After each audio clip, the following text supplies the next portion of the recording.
I just can't help but smile when I hear that music because it means that we are in for a treat. We've hit our audio cues, and it's time for another week of the Rec Poker Podcast, Forums Edition. I'm your host, Jim Reed, and you can find out about me and all the other members of the Wrecking Crew by going to rec.poker/crew. But I got to thank our friends, website AMP, and Running Aces Hotel, Racetrack, and Casino for letting this action-packed experience happen every week. I've got the best job in the world because every week I'm joined by this band of brothers and sisters who are here to share our love of poker with the world. Crew, why don't you introduce yourselves to Rec Poker Nation? I'm Eric Jin. I'm known as Binkley on the Rec Poker Forum. You can find me on Twitter at Rec Binkley. I'm John Somsky. I'm also known as Poker Geek MN everywhere. I'm Kim Kilroy. I'm Pet Vet most places, Fergie56 on PokerStars. Well, thanks for joining me, gang. It's Monday night. We're playing in the nightly home game, the Play Money home game that we play every night. If you don't know what Rec Poker is, we're an online and live community of folks that like playing poker. We love playing, we love learning, we love sharing our stories and our bad beats and railing each other. And it's free to join. Go to rec.poker and sign up right now. If you do, you get to participate in the forums. So what we do every week is we take a post from the rec.poker forums, bring it here on the air and talk about it with the panel. So this week, we're taking a look at a post by I'm a Luigi, who is a friend of the forums here. He posts there quite a bit. Louie Hillman, who's also, I don't know if we have his, I don't have his Twitter handle up on the screen right now, but he's a fun follow on Twitter as well. Look up I'm a Luigi, and I'm pretty sure it's pretty tied into that. So Louie has a question here from playing in the money of the main event with about 44 big blinds, and the blinds are at 612. So this is a spot, we're all recreational players. We're in a big tournament like this. And, once you get down to 40 big blinds, you're definitely in a spot where any hand could be your last hand. So you really have to think about getting, I guess everyone has their own goals for this kind of a thing. But if you're trying to really maximize your odds of winning, you got to be really picking the spot to make good decisions here. And he puts an excellent post out here. So I'm a Luigi. Louie Hillman has the post. Daniel Hashem opens to 26K from middle position. He has about 1.5 million and a massive chip lead at the table with a VPIP of around 40 to 50, but he's playing very passively post-flop. The button, which is to Louie's left, is playing very tight, and Hero does not remember him playing any hands since he was moved to the table about 2 hours ago.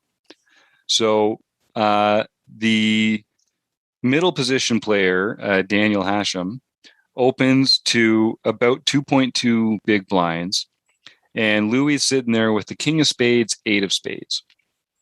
Now, I think conventionally, this might be a marginal fold or a marginal call or a marginal 3-bet.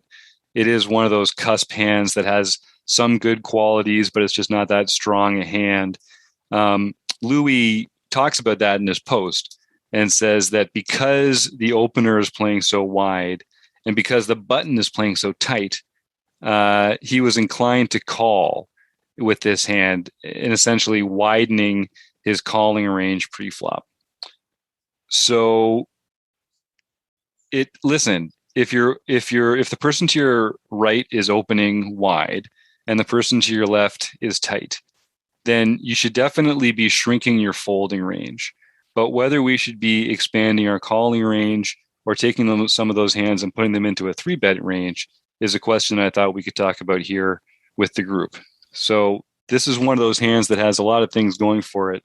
It's got a king blocker. It's got suitedness. It's got 2 cards higher than a 7. So some people would say those are great qualities for a call. Some people would say those are great qualities for a light 3-bet. What does the group here think? Does anyone have like a off the top, this is what they definitely prefer to do in this spot? I looked this hand up on Floptimal. So Floptimal likes a us to play this hand in this position versus a low jack open, or versus the hijack open, and it likes us to raise 40% of the time and call 60% of the time. So with those sort of, with the dynamics at the table and with a tight player after us, I think this is more reason to just err on the side of raising when we are against a large stack that's opening too wide because they're opening so many hands. And we encourage the tight button to fold more hands. When they call us, if the button raises or calls us, if the button raises us, we can easily fold this hand. We don't have to go further with it. If the button folds and the original raiser 4-bets us, we can easily fold this hand. So, and if the button folds and the original raiser calls us, we're playing the pot in position as the aggressor. So I prefer the raise, but I don't mind the call, either one. Yeah, I think what the hero is doing is he's considering himself to be on the button because he said, I haven't seen this guy play in 2 hours. He's probably going to fold. He's kind of banking on that. He's like, well, in all probability, he's going to fold. So I'm the button. So I think his reasoning might be that, he on the button, he's going to fold. Right. He assumes he's going to fold. So when you're on the button, you do have, you can expand your calling range. You don't necessarily have to. So I think that's kind of the reasoning that went through his head. Good. Yep. I think that makes sense. And that is a big difference between having tight players to your left versus actually being able to feel like you're going to be on the button. Because, when you are in the cutoff like that and you can effectively play the button, that should shrink your folding range, like we talked about. So then you just have to decide if you're going to proceed as a call or a raise. And, in these spots where the solvers have it as a 60% call and a 40% raise, that's really just permission to deviate into either one of those areas according to the table conditions in your gut. So I like that. That makes sense. Are they, Kim, if you actually have that graph up at the moment, are there some cusp hands near that are clearly more towards raising or more towards calling, or is a lot of it a mixed strategy? King 9 suited and Queen 9 suited are more raises. And 10s, and obviously the ones for value, and then Ace 10 offsuit, Ace Jack offsuit, Ace King offsuit, Ace Queen suited, Ace King suited, and then some of our smaller suited aces, like Ace 6 suited, Ace 7 suited, Ace 8 suited. Those are calls, or those are raises as well? Those are more raised than call. Yeah. Yep. And that's for the same reason that King 8 would be, I guess, because they've got the suitedness, the blocker value. So there's some playability there, but they're not actually a good enough hand to call with, like some of the better ones. Okay, cool. So that makes sense. So I would say Louie calling in position is well within a mixed strategy and good conversation about whether to turn it into a raise or not. As it happens, the button does call. So that tight player is getting pretty good odds now in position. So they decide to come along. Everyone else folds.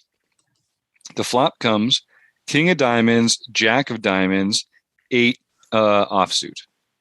So we've flopped top and bottom pair, 3-handed, and it is a pretty draw-heavy board. There's 2 diamonds, and there's 2 different straight draws on there. The original raiser checks. We bet about 70,000 into a pot of 120,000. So a little over half, which is appropriate given the dynamic board, I think. And the button overshoves for 523,000, which is quite a bit compared to our raise. And the other player folds, it's back to us. So this is the gross spot. We've got top and bottom pair. We have a player who called pre-flop. So they've got, the flop is King, Jack, 8. So they've got pocket 8s. They've got pocket Jacks. Maybe they raise pocket Jacks, although this is a very tight player. So we don't know if what they're doing with Jacks. We think they probably raise Kings. So I don't think they've got top set. And I don't think they're playing Jack 8 based on our description. So they could have 8s, could have Jacks, could have King Jack. Or they could have any number of diamond draws or Queen 10 combos or 9-10 combos. There's a lot of draw possibility on a King Jack 8 flop with 2 diamonds. So just at a very high level, gang, as described, what kind of range are we putting this player on when they make this very aggressive overshove on this flop? I can tell you what the solver is putting them on. Sure, okay, good enough place to start. What they should be, the only time they should be shoving is with King Jack, suited and offsuit. And then they should only be raising with pocket 8s, and they should occasionally shove some middle suited ace of diamonds, but as a bluff to offset top 2 pair. Mm-hmm. And they're not supposed to have Jacks in their range, but when they do have Jacks in their range, they prefer them to just call. Right. Oh, that's interesting. So, and they're not supposed to ever have Kings in their range, obviously. Right. So it really favors that the only hands that they're really doing this with, that they're even raising with, are King Jack and pocket 8s, which we block that. Mm-hmm. Mm-hmm. So. Oh, John, you're muted here. I don't know if looks like you're trying to jump in. Yeah, of course I was. It's very considerate. It's interesting that, so it's a very tight player. So I'm trying to figure out what that means. How should we adjust? Because the call has me a little bit stumped. Because I guess it's way too big to shove. I don't think they would be calling with something like Ace King. And they aren't short enough that they shouldn't be folding or shoving with something like Ace King on a flop like this. Mm-hmm. So if we're not beat already, they definitely have at least a combo draw that is probably favored to win or at least flip by the river. And to me, this is like an easy fold versus that player type. Mm. Yeah, Eric, jump in there. Yeah, it looks like a fold. I mean, I can see a lot of hands that beat us that would do this. And, I'm questioning would the button jam with his draws? I mean, that's the question mark. Mm-hmm. And even if he does jam with his draws have a lot of equity. Yes. That's the real key to me when I look at this. And I think, so let's say this was a really loose player and they were shoving with all their draws and some like thin value that we're actually beating right now. But we eliminate some of the stronger hands like Jacks and Kings because they would have 3-bet them pre-flop. And even maybe some of their King Jack combos, they've 3-bet pre-flop in this spot. It's not crazy. Then I feel a lot better getting it in with top and bottom pair here because a lot of their range is draws or one pair hands that we're actually beating. But when it's this kind of player, they're not doing this with a pair of Jacks. They're not doing this with, I don't think they're doing it with like King Queen, unless, well, and they can't have King Queen with 2 diamonds. So I think, like you said, Eric, not only are they beating us with the hands that they're beating us with, but the other hands that they're choosing to do it with, we're actually not crushing them just their draw equity is doing pretty well against us in this kind of spot. So versus that entire range, even though we can say, well, he's doing this with some diamond combos, he's doing this with some Broadway draw combos. Even if it's true, that entire range still has us in a pretty bad spot. Right. And you got to think this is a player that hasn't played a hand in 2 hours. Right. And that has been sitting there playing for 4 days to get to the money in the main event. Right? So they're not going to be reckless. Right. Yep, I think that's true. So let's hear from our friend Jonathan Little, and then let's talk about on the other side. Take 36 seconds to think about what we think the worst hand he could be doing this for value would be. Have you ever wondered whether you should call a preflop raise or 3-bet instead? What do you do when you have a flush draw? Do you raise it or do you just call? What do you do with ace-king when you miss the flop? Are you tired of guessing about what the right play is with your particular hand? Well, my name is Jonathan Little, and I am a 2-time World Poker Tour champion and creator of PokerCoaching.com, where we offer over 1,000 interactive hand quizzes where you play a hand and then get real-time feedback from our world-class pros. Don't guess and don't stress. Just register for your free account at PokerCoaching.com/RecPoker right now. There you go, folks. Rec Poker, or go to PokerCoaching.com/RecPoker and try out what Jonathan Little's got over there at PokerCoaching.com. If you don't like it, he said he will give you a money-back guarantee. Just tell him that Jim sent you, and he'll take great care of you.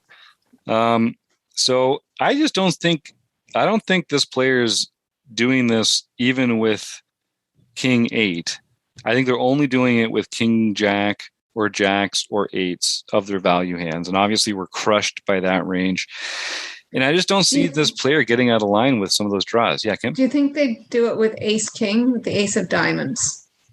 It's a good example. Because these type players don't always raise ace-king. No, you're right. Offsuit. But I mean, I don't know if they'd overshove there or just call there anyway and wait and see what happens. Yeah, they're not afraid of another diamond coming, really, if they have the ace of diamonds. I think you're right. It would be more likely if they don't have the ace of diamonds. Right. They have ace-king without the ace of diamonds. Yep. Okay, so maybe ace-king. Let's say maybe there's some combos of ace-king.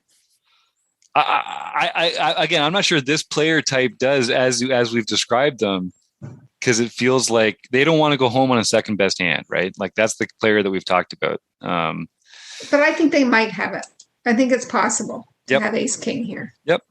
I think it depends a little bit on what our image is to them great as well. Points. Great because if our image is just some wild, crazy, loose player, then they could definitely be shoving with ace-king because you're likely to make them uncomfortable. And if they shove, all of the decisions are over. And then it's just easy from that point on. But to make it this deep in the main event to day 4, it just seems like, you've got to be a better player than would generally do that. And one thing we haven't mentioned is that the original raiser is still in the hand at this point. So the original raiser, all they've done is check this flop. So and he doesn't say how many big blinds the button has. No, he doesn't. The original raiser is quite deep. Oh yeah, he has 500 and he has about the same. Oh yeah, he did because he had to shove all in. Yeah. Right. So he's 40 something deep. Yeah. So that I think honestly, and the original raiser is the chip leader, and so when they're still in the hand, even though they're the one that's been opening a lot, if I'm this player that we're describing in the button, that makes me even less inclined to shove this when they're still in it. Without a super nutted hand. It'd be right. Right. So, okay. So I think let's agree then that we're crushed by the value combos for sure. So it's King, Jack, Jacks, or 8s. Those are the value shoves. And most likely Jacks because we block the king. Right. Yes. Yes. And then let's say that he's also doing it with Queen 10 of diamonds, 9, 10 of diamonds, Queen 9 of diamonds, and what? I don't think so. Ace 8 of diamonds? Maybe ace 8 of diamonds. Yep. Ace 8 of diamonds. I don't think he's ever doing it with Queen 9 of diamonds. Right. I mean, Just, you have 2-hour levels. You don't have to do that. Well, then okay. So even if he did, like we're definitely not loving life against that range. Those diamond draw, those combo draw hands that we just introduced are doing pretty well against us equity wise. All it takes is a diamond or a straight card to come in, and then it's going to be hard for us to catch up without boating up. And are there any other hands? Yeah, this is another one of those spots where I just don't see enough non-value hands in the range for me to feel like we, again, given that also it's a huge overbet. It's like, what are we looking at here? 40 big blinds into what, 7? Oh. 7 or 8 big ones? Yeah, it's like another 7. It's another 7 times the. It's 4.5 times the pot. Yeah. Right. It's into like 11 big blinds. So. Yeah, he does put the bet out there. No, it's 10 big blinds. The flop's 122,000. Yeah. So it's 10 big blinds, the flop. Plus the hero's bet. And he bets 6 or so. Yeah. 70K. So yeah. Okay. I think it's just what people do when they just don't want to see flush draws call and yeah. Some people aren't comfortable playing all the straights. Yep. Well, and it is it's an awkward stack size, because if he makes a small bet, if he calls here, then he doesn't want to see any more cards, for one thing. So he wants to put a raise in. But if you look at the amount that he could raise it to, a lot of those raising sizes, he's not going to have a pot size bet left on a future street. And I'm not sure if that's something he's thinking about, but I'd be a lot more uncomfortable as the hero if this had just been a raise. Mm-hmm. I would have a harder time deciding what to do versus just a raise. Mm-hmm. When it just goes all in, I don't know. I just think you've still got 40 big blinds in in the main event. In the main event, that's heaps. That's heaps. Yeah. So if the hero had 20 big blinds, then he's realizing. Then I think it's probably a call. You just don't have enough chips to not give that a shot. But in this particular case with the main event, I mean, if you double up, you're going to be at 40 big blind, 80 big blinds, but which is better, but it's not that big of a difference. I don't know. For me, if I were playing the main event, I'd hope that I would fold in this situation. Mm-hmm. I'm not saying I would, because in the moment, who knows what my brain's going to do, but I think folding is probably the right play. We get a great comment in, and I encourage everyone to go and we try and review these forum posts on the air as best we can, but there's no substitute for going and reading the actual posts and seeing people upload, screenshots and charts and graphs and their own solver outputs and stuff like that. But we get a couple comments here from the conversation that I want to draw attention to. So one's from Sir Gasleak, who says, I've never played the main event before, so take this with a grain of salt. But to me, this all comes down to how many draws he might have in his range, because you're in bad shape against all his made hands. You block top and bottom sets. Top is unlikely anyway, says Sir Gasleak, but you're way behind Jack-Jack if he flats that pre and King-Jack. Doughty's calling pre with Jack-8. You're flipping against all his good draws, and you're well ahead of his decent ones, hands like Ace-2 of diamonds. So you need a bunch of those in there to make the call. If we limit his range to jacks, king jack, and some diamond combos that also have some straight draws, you're in rough shape. And I think that's similar to the line we've taken here in the discussion group. And then we get a comment from Chris 5x5 Jones here, talking about how he feels sick about it. He's never going to tell anyone, but if we haven't lost that much yet, we can just get away from this hand by folding.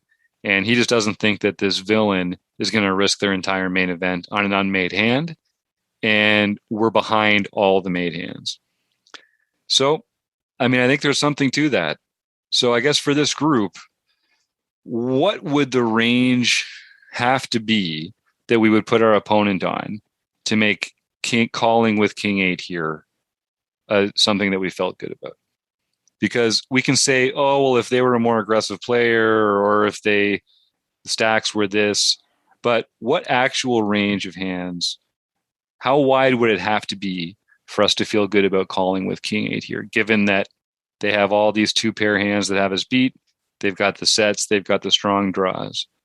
I think for me, by the time they're betting their 1-pair hands down to jacks, then I'm feeling a lot better about getting it in here. But I just don't think many players are going to make that error. Plus, they still have the pre-flop raiser behind. Oh, yeah, right. Who could have aces? Right. If we think they have jack 8, then I'd feel more comfortable calling, right? Yeah. But if we eliminate jack 8, then it's a fold. Yeah. Yep. Yeah. Yep. But I think Louie, from the way Louie is writing the hand, the post, he obviously recognizes that he's behind all the made hands that are value betting here. And I think he recognizes the strength of the range that proceeds. So the question really is just how much garbage is in that range? Not garbage. How many sub-premium hands are in that range such that we don't just throw up in our mouth at the thought of of calling? Yeah, and it's interesting because, even if you told your opponent that you're doing this, let's say we're the button here for a second. Even if we told our opponent, I'm going to raise all in here, and I've got either a very strong draw or 2-pair plus here, you should still fold in Chris's spot or in Louie's spot here, I think, because it sounds like that's a range that is bluffing half the time, but even those bluffs have really, really good equity against you. So even though he's bluffing, you should still just fold. So they have to be doing that with a lot of hands that you're way ahead of to make it worth it when it's to that sizing, in my opinion. Any other thoughts on this before we roll on out after another fun night? It's just overbets are weird. Kim, you said something here about that if it was a smaller raise, you'd be more comfortable calling. No, I'd have a more difficult decision. It'd be more difficult decision, yeah. Yeah, so I think this is a fairly easy fold for all my chips in the main event. And do you versus this profile? Versus this profile, yes. Yeah. So do you think that versus this profile, when people make the call me sizing raise, that's a stronger range than when they make the shove raise? Because it never has those draw combos in there. Like, I think that this player could do this with ace king, could raise here with ace king, for instance. Yes. Right? Yes. Now I'm like, okay, are they doing this with ace king? Like, is that in their range now? Right. So. And that makes it a tougher decision. Because you're ahead of more of the hands that take the smaller sizing. Yeah. Yep. Cool. All right. Well, I want to put a big thank out to Louie Hillman and to Sir Gasleak and Chris Jones 5x5 for posting in the forums. And of course, website AMP and Running Aces Hotel, Racetrack, and Casinos. My good friends John Somsky, Eric Jin, and Kim Kilroy, and you, the listeners. See you next week. Thanks, guys.